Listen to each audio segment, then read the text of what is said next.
By spatial data, we mean data that has, first is complex values. If we have complex values, it is a spatial data. We have a positional value that can be called as a spatial data, or graphic values that can be called as a spatial data, or the decimal values. For example, we have points in the numbers. What is the answer? What do you think is the answer? Yes, it's correct.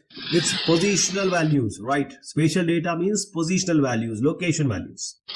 Now, GIS starts with positional values. Positional values, and positional values means the information about your geography, the information about your location. For example, if I am standing somewhere, where am I standing? What is the location of myself?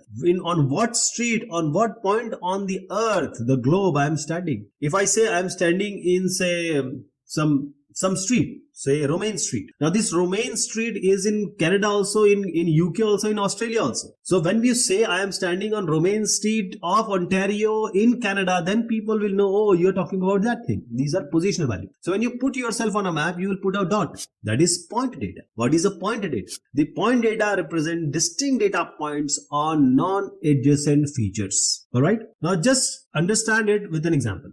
Now if you want to tell people that how many hospitals are there in your city or a country. Now this is a bigger canvas now. You're talking about a bigger area. So you will put a dot. That is, even if you are asked about schools or cities or point of interest. Point of interest can be your say play field. It can be all the dustbins or garages in your area or bigger area. So all these points can be written or can be represented as dots, and which are nothing but the point data. So the point has no dimension, is just a dot. So it's zero dimension. There is no length, there is no area of a point because it's just a dot. But when you come to other feature, say it is called a line data.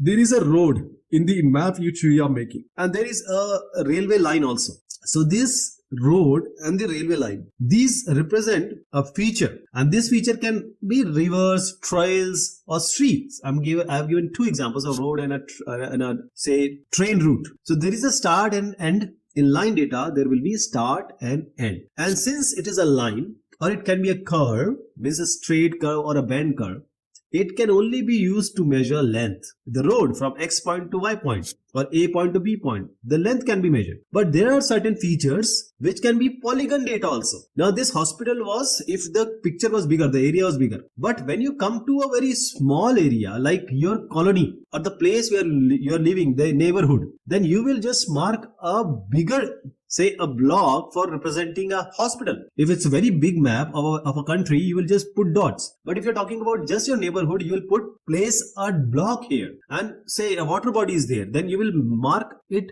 using a polygon. So polygon here is a GIS object that stores a geographic area as a series of X and Y coordinate pairs. For example, these are dots which we have made, and they will have some X and Y, that is the location for that Cartesian coordinate system which we assume. So this is X1 Y1 coordinate, this is X2 Y2 coordinate, the other will be X3 Y3, then the next one will be X4 Y4, and again the final point X1 Y1 and X5 Y5 will match. So now when we have region, we can measure the area, we can measure the perimeter, that is the length of the boundary. So this area of a hospital, the area of the water body can be computed because it is a polygon data.